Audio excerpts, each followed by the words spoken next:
Movie की शुरुआत में हम स्टुअर्ट लिटिल को देख पाते हैं, जो एक छोटा सा चूहा है जिसे लिटिल फैमिली ने गोद लिया है और वो अब उसी फैमिली के साथ घुल मिल कर रहा करता है। यहीं हम मिसेस लिटिल यानी एलेनोर को देख पाते हैं, जो स्टुअर्ट के छोटे साइज की वजह से बहुत ज्यादा परेशान रहती है, क्योंकि वो हमेशा ही कोई ऐसा काम करता है जो उसे नहीं करना चाहिए और इसीलिए हमेशा वो अपने बेटे जॉर्ज और स्टुअर्ट को हमेशा गेम खेलने से मना करते रहती है। लेकिन जॉर्ज और स्टुअर्ट को एक फुटबॉल मैच खेलना था, जिसके लिए सारी फैमिली फुटबॉल ग्राउंड पहुंच जाती है, जहाँ पे हम देखते हैं कि जॉर्ज तो अपनी टीम का हिस्सा था, लेकिन स्टुअर्ट को खिलाया नहीं जाता क्योंकि उसका साइज बहुत छोटा था। अब मैच स्टार्ट होता है और उसी दौरान हम देख पाते हैं कि जॉर्ज की टीम का एक खिलाड़ी इंजर्ड हो गया था, जिस कारण से स्टुअर्ट को उस टीम में खेलने का मौका मिलता है। हालांकि वो खेल के दौरान गोल करने के लिए बहुत प्रयास करता है, पर वो अपने छोटे साइज के कारण ऐसा कर नहीं पाता। इसी बीच हम जॉर्ज को देखते हैं, जो गोल करने के लिए आगे बढ़ता है और फुटबॉल को एक जोरदार किक मारता है और वो अपनी टीम के लिए गोल कर देता है। सभी लोग बहुत खुश होते हैं, लेकिन उन लोगों को पता नहीं था कि फुटबॉल के साथ साथ जॉर्ज ने स्टुअर्ट को भी किक मारी थी। इसी कारण वो भी गोल पोस्ट पर जाकर सीधा टकरा जाता है। ये देखकर उसकी मॉम एलेनोर बहुत ज्यादा चिंतित होती है। घर पहुंचने पर एलेनोर अपने हस्बैंड फ्रेडरिक को बताती है कि उसे अपने छोटे बेटे स्टुअर्ट की बहुत ज्यादा फिक्र है, लेकिन फ्रेडरिक उसे समझाते हुए कहता है कि वो हद से ज्यादा स्टुअर्ट की फिक्र करती है और उसे ऐसा करना नहीं चाहिए, क्योंकि स्टुअर्ट को भी एक आम इंसान की तरह बनने का शौक है। इसके बाद हमें स्टुअर्ट और जॉर्ज दोनों को दिखाया जाता है, जो अपने अपने रूम में मौजूद थे। इधर हम जॉर्ज को देखते हैं, जो फुटबॉल मैच जीतने के बाद बहुत ज्यादा खुश था, लेकिन वहीं स्टुअर्ट बहुत ज्यादा दुखी था, क्योंकि वो मैच खेलते हुए अपनी टीम के लिए कुछ कर नहीं पाया। अगली सुबह हम जॉर्ज को देखते हैं, जो एक प्लेन बना रहा था, जिसमें उसकी स्टुअर्ट मदद कर रहा होता है। हालांकि वो प्लेन अभी पूरी तरह से कंप्लीट नहीं था और वो उड़ने के बिल्कुल काबिल नहीं थी। इस कारण जॉर्ज और स्टुअर्ट दोनों मिलकर उसे कंप्लीट कर रहे थे, लेकिन तभी जॉर्ज का एक दोस्त विल वहां पर आता है, जिस कारण जॉर्ज को उसके साथ जाना पड़ता है। इधर स्टुअर्ट अकेले ही उस प्लेन को कंप्लीट करने में लग जाता है, लेकिन उस दौरान अनजाने में उससे वो प्लेन ऑन हो जाता है और वो प्लेन उड़ने लगती है और स्टुअर्ट उस प्लेन पर काबू नहीं कर पाता। इधर जॉर्ज भी अपने दोस्त के साथ उस प्लेन को रोकने की कोशिश कर रहा था, लेकिन वो घर में बहुत तेजी से घूम रहा था। तभी एलेनोर, जो बाहर गई थी, वो दरवाजा खोलती है तो वो बहुत बुरी तरह से डर जाती है, क्योंकि उसी दौरान स्टुअर्ट का प्लेन उड़ता हुआ उसके सर के ऊपर से गुजरता है। अब सारे लोग प्लेन का पीछा करते हुए शहर की तरफ भागने लगते हैं। स्टुअर्ट उस प्लेन को काबू नहीं कर पा रहा था और प्लेन इधर उधर जा रही थी और थोड़ी देर बाद ही वो प्लेन एक जगह पर जाकर क्रैश हो जाती है। एलेनोर अपने बेटे को लेकर बहुत ज्यादा फिक्र करने लगी थी। उसके पास जाकर वो लोग देखते हैं तो उन्हें पता चलता है कि स्टुअर्ट को कोई चोट नहीं आई, लेकिन जॉर्ज अपने प्लेन के टूट जाने के बाद बहुत ज्यादा दुखी था।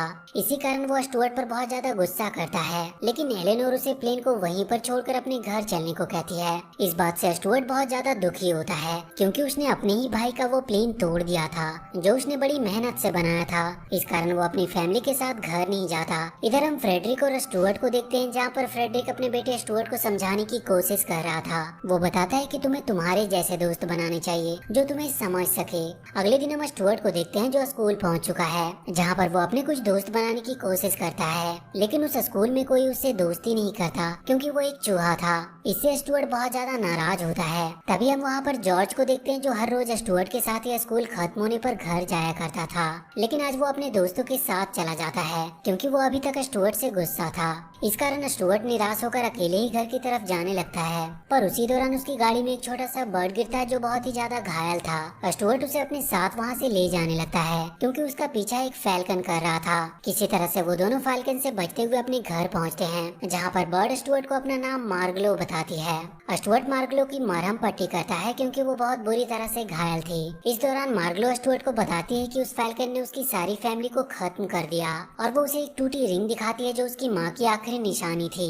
ये सब सुनकर स्टुअर्ट को बहुत दुख होता है, जिस कारण से वो मार्गलो को अपने साथ ही उसी घर में ठहरने को कहता है, क्योंकि कभी भी वो फैल्कन उस पर अटैक करके उसे खत्म कर सकता था।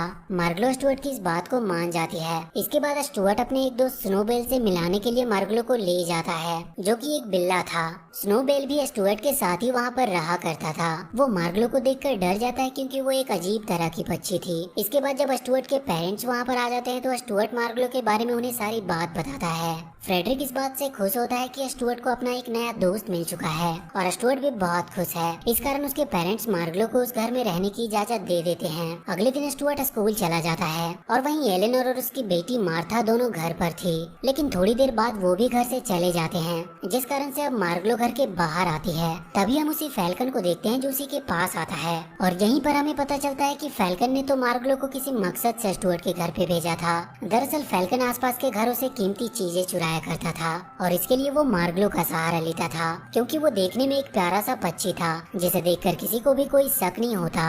और यहाँ पर हमें पता चलता है कि मार्गलो की कोई फैमिली थी ही नहीं, वो तो स्टुअर्ट के घर पर किसी कीमती चीज को चुराने आई थी। यहाँ मार्गलो फैल्कन को बताती है कि स्टुअर्ट की फैमिली बहुत अच्छी है और उन लोगों के घर पर किसी तरह की कोई कीमती चीज नहीं है, इस कारण हमें कोई दूसरा घर ढूंढना चाहिए। हालांकि इस दौरान वो बताती है कि एलेनोर के पास एक कीमती रिंग है जिसे शायद वो चुरा सके। वो फैल्कन उसे उसी रिंग को चुराने के लिए कहता है और उसे डरा धमकाकर अपने इस काम को करने को कहता है, क्योंकि कई बार फैल्कन ने मार्गलो की जान बचाई थी कई बड़े बड़े पक्षियों से, और इसी कारण वो उसका इन सब चीजों में साथ दे रही थी। इसके बाद फैल्कन वहाँ से चला जाता है। इसके बाद हम देखते हैं कि स्टुअर्ट और मार्गलो एक अच्छे दोस्त बन चुके हैं और वो दोनों बहुत खुश हैं। मार्गलो भी लिटिल फैमिली के साथ बहुत खुश थी और बहुत एंजॉय कर रही होती है, और अब वो फैल्कन की वार्निंग को भी भूल चुकी थी। लेकिन तभी इन सब चीजों को फैल्कन देख लेता है और वो काम पूरा ना होने पर दोबारा मार्गलो से मिलने आता है, और उसे धमकाते हुए वो कहता है कि अगर उसने उस रिंग को नहीं चुराया तो वो स्टुअर्ट को खत्म कर देगा। ये सुनने के बाद मार्गलो को बहुत ज्यादा डर लगने लगता है और उसे स्टुअर्ट की काफी फिक्र होने लगती है। फैल्कन समझ चुका था कि मार्गलो को समझाने का यही एक तरीका है, क्योंकि वो लिटिल फैमिली के काफी करीब आ गई थी। इसके बाद हम एलेनोर को देखते हैं जो बेसिन के पास बर्तन धो रही होती है, और वहीं पर उसने अपनी उस कीमती रिंग को उतार कर रख दिया था। लेकिन थोड़ी देर बाद मार्था के रोने के कारण वो उसी के पास चली जाती है, और तभी फ्रेडरिक वहाँ आकर उन बर्तनों को धोने लगता है। थोड़ी देर बाद जब एलेनोर वहाँ पर आती है तो वो देखती है कि जहाँ उसने वो रिंग रखी थी वहाँ वो रिंग मौजूद नहीं थी, तो उन्हें लगता है कि शायद वो रिंग बेसिन में गिर गई, जिस कारण वो लोग बहुत परेशान हो जाते हैं क्योंकि वो रिंग बहुत कीमती थी। तो एलेनोर प्लम्बर को कॉल करने के लिए वहाँ से चली जाती है। इधर हम फ्रेडरिक को देखते हैं जो बेसिन के पास ही खड़ा था। तभी वहाँ पर जॉर्ज और स्टुअर्ट आते हैं जिन्हें सारा मामला पता चल चुका था, जिसके बाद स्टुअर्ट बताता है कि उसका साइज बहुत छोटा है और वो बेसिन में जाकर रिंग को खोज कर ला सकता है। वो बताता है कि वो एक स्प्रिंग की मदद से उस बेसिन में जाकर उस अंगूठी को ढूंढ कर ला सकता है। तो फ्रेडरिक भी उसकी इस बात को मान लेता है और स्टुअर्ट को एक स्प्रिंग के सहारे उस बेसिन में भेज दिया जाता है। लेकिन तभी वहाँ पर एलेनोर आ जाती है, जिससे फ्रेडरिक घबरा जाता है, क्योंकि स्टुअर्ट को लेकर एलेनोर को बहुत फिक्र रहती थी और उसे ये नहीं पता होता है कि स्टुअर्ट रिंग को ढूंढने के लिए बेसिन के अंदर गया हुआ है, और फ्रेडरिक भी उसे ये बात बताता नहीं है। लेकिन तभी स्टुअर्ट जिस स्प्रिंग की मदद से बेसिन में गया था वो टूट जाती है और वो नीचे गिरने लगता है, जिसकी वजह से सभी लोग बहुत ज्यादा परेशान हो जाते हैं, और अब एलेनोर को भी ये पता चल चुका था। इधर मार्गलो भी जो इन सब चीजों को देख रही होती है उसे स्टुअर्ट की फिक्र होती है, जिस कारण वो उड़ते हुए वहाँ पर आ जाती है और किसी तरह से वो स्टुअर्ट को बचा लेती है, जिसकी वजह से अब स्टुअर्ट मार्गलो के और भी ज्यादा करीब आ चुका था।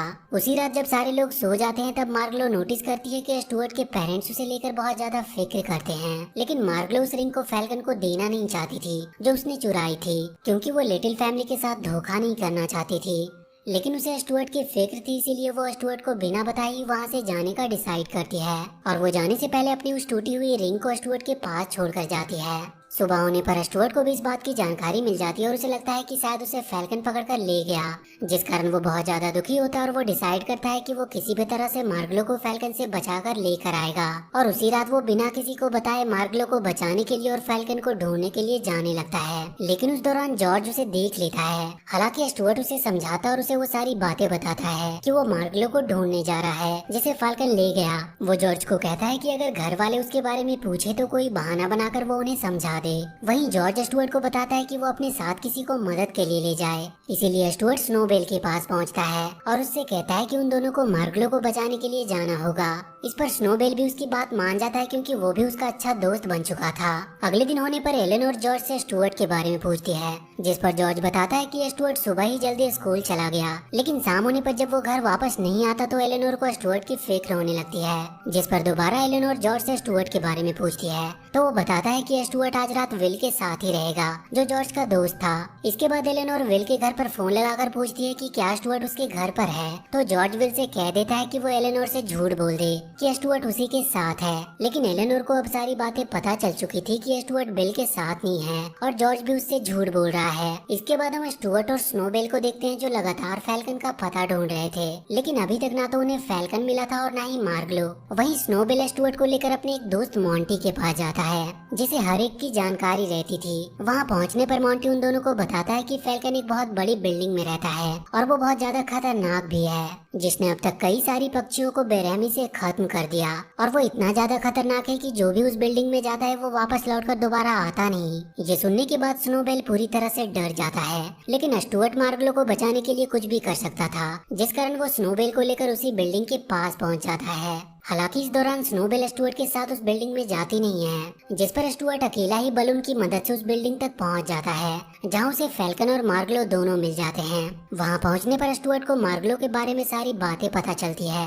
लेकिन ये सब चीजें जानने के बाद भी स्टुअर्ट मार्गलो को उसी नजर से देखता है जैसे वो उसे पहले देखा करता था, और वो फैल्कन से मार्गलो को छोड़ने को कहता है। लेकिन फैल्कन मार्गलो को इतनी आसानी से छोड़ने वाला नहीं था और वो स्टुअर्ट को उठाकर उस बिल्डिंग से नीचे फेंक देता है। ये देखने के बाद मार्गलो उसे बचाने के लिए आगे बढ़ती है, लेकिन फैल्कन उसे एक केन के अंदर बंद कर देता है। इधर मार्गलो नीचे गिर रहा होता है, जो जाकर सीधे एक कचरे के ट्रक में गिरता है और वहीं पर बेहोश हो जाता है। वहीं अब हम स्नोबेल को देखते हैं, जो अभी भी बिल्डिंग के नीचे स्टुअर्ट का वेट कर रहा था, लेकिन उसे क्योंकि बहुत देर हो चुकी थी, इस कारण स्नोबेल को अपने दोस्त स्टुअर्ट की फिक्र होने लगती है और इसीलिए वो भी अब उस बिल्डिंग की तरफ जाने लगता है, जहाँ उसे मार्गलो मिलती है जो एक केन के अंदर बंद थी, जो स्नोबेल को बताती है कि फैल्कन ने स्टुअर्ट को खत्म कर दिया और उसे बिल्डिंग से नीचे फेंक दिया। ये सुनकर स्नोबेल बहुत ज्यादा दुखी हो जाता है और वो रोने लगता है। इधर हम एलेनोर और फ्रेडरिक को देखते हैं, जिन्हें स्टुअर्ट की फिक्र हो रही थी, इसीलिए वो विल के घर पर जाते हैं ताकि वो स्टुअर्ट के बारे में पता लगा सके। और वहाँ पर उन लोगों को पता चलता है कि स्टुअर्ट वहाँ पर नहीं है, जिस कारण वो जॉर्ज से पूछते हैं कि आखिर स्टुअर्ट गया कहाँ पे। तो अब जॉर्ज अपने पेरेंट को सारी सच्चाई बता देता है, जिसके बाद वो सब मिलकर स्टुअर्ट को ढूंढने के लिए निकल पड़ते हैं। स्टुअर्ट ने जॉर्ज को बता रखा था कि फैल्कन कहाँ रहता है और वो सभी लोग भी उसी तरफ जा रहे थे। इधर हम स्टुअर्ट को देखते हैं, जो अभी भी उस कचरे में पड़ा हुआ था, और उसे जब होश आता है तो वो देखता है कि वो एक बोट में मौजूद है और वो बोट एक नदी में है। वो समझ जाता है कि वो अब शहर से बहुत दूर आ चुका है, पर उसे समझ नहीं आता कि वो वापस कैसे जाए। लेकिन तभी उसे बोट के अंदर पड़े हुए कचरे में उसकी और जॉर्ज का बनाया हुआ वो प्लेन नजर आता है, जो खराब पड़ा हुआ था। वो उस कचरे में पड़ी हुई कई सारी चीजों का इस्तेमाल करता है और दोबारा से उस प्लेन को तैयार करता है और उस पर सवार होकर उसे बिल्डिंग की तरफ पहुंच जाता है, जहाँ पर फैल्कन रहा करता था। इसके बाद हम स्नोबेल को देखते हैं, जो किसी तरह से मार्गलो को उस केन से बाहर निकालता है, लेकिन तभी वहाँ पर फैल्कन आ जाता है, जिसकी वजह से स्नोबेल उसी केन के अंदर छुप जाता है। लेकिन इस बात की जानकारी फैल्कन को भी हो चुकी थी, इसीलिए वो उस केन को उठाकर उस बिल्डिंग से नीचे फेंकने लगता है। लेकिन तभी मार्गलो उसे बताती है कि अगर उसने स्नोबेल को नुकसान पहुंचाया तो वो उसे वो रिंग कभी नहीं देगी। ऐसा कहकर वो वहाँ से उड़ जाती है और फैल्कन भी उस रिंग के लिए मार्गलो का पीछा करते हुए उसकी तरफ आगे बढ़ने लगता है। इससे पहले कि फैल्कन मार्गलो के करीब पहुँचता, तभी वहाँ पर स्टुअर्ट अपना प्लेन लेकर आ जाता है और मार्गलो को उस प्लेन में बैठाकर वहाँ से जाने लगता है। वो फैल्कन अब उन दोनों का पीछा कर रहा था। इधर स्नोबेल भी उस बिल्डिंग के नीचे गिरने ही वाला था और वहीं जॉर्ज अपनी पूरी फैमिली के साथ उसी बिल्डिंग के पास पहुंच चुका था। इधर फैल्कन जो उन दोनों का पीछा कर रहा था, वो किसी तरह से उस प्लेन के ऊपर का हिस्सा निकाल लेता है, जिससे वो प्लेन डिसबैलेंस होकर नीचे गिरने लगती है। लेकिन किसी तरह से स्टुअर्ट प्लेन को कंट्रोल करता है और उस प्लेन से मार्गलो को नीचे फेंक देता है। हालांकि वो उड़कर वहाँ से चली जाती है और वहीं स्टुअर्ट अब फैल्कन की तरफ उस प्लेन को लेकर आगे बढ़ रहा था और वहीं पर स्टुअर्ट के पास मार्गलो की चुराई हुई वो रिंग मौजूद थी और वो उसी रिंग का इस्तेमाल करते हुए अचानक से फैल्कन की आंखों के सामने तेज रोशनी ला देता है, जिससे फैल्कन को कुछ भी नजर नहीं आता और उसका ध्यान भटक जाता है और स्टुअर्ट बड़ी ही चालाकी से वो प्लेन फैल्कन से टकरा देता है, जिससे फैल्कन की वहीं पर मौत हो जाती है। लेकिन स्टुअर्ट भी उस प्लेन के टूटने के बाद से नीचे गिरने लगा था, लेकिन तभी वहाँ पर मार्गलो आकर उसे सही सलामत नीचे ले आती है। स्टुअर्ट के वापस आ जाने से उसकी फैमिली भी बहुत खुश थी। वहीं मार्गलो कुछ दिन तक लिटिल फैमिली के साथ ही रहती है, लेकिन कुछ दिनों के बाद वो वहाँ से चली जाती है और इसी के साथ ये मूवी यहीं पर खत्म होती है। तो वीडियो अगर अच्छी लगी हो तो चैनल को सब्सक्राइब करके बेल आइकन जरूर दबा ले।